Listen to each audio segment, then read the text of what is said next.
So in this Visme tutorial video, I'm going to be showing you guys how to create a Facebook post here on the Visme mobile application. So once you're into the Visme app, make sure to go to the bottom right and press on the blue circle with the white plus in the middle of it. Then under project type, simply go to where it says social media and press on that.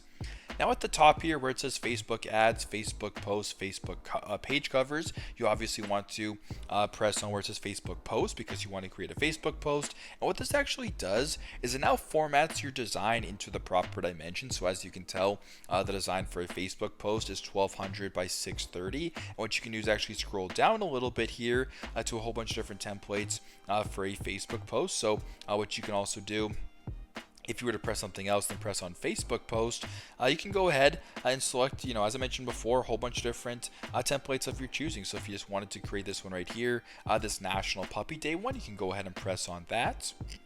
It's now going to take a couple seconds for it to load, but it's a pretty straightforward process on how you guys can create a Facebook post here in Visme. So once the template is selected, you can go ahead and edit whatever you want. You can change it completely, you can change it a little, but I recommend that you change it a little bit because you don't want to just copy the preloaded post here, but play around with it, get creative, but basically it's the same dimensions that you need for a Facebook post, and there you go. As I mentioned before, that's how you guys can create a Facebook post here on Visme on the mobile application. Thanks again for watching, and I hope this video helps.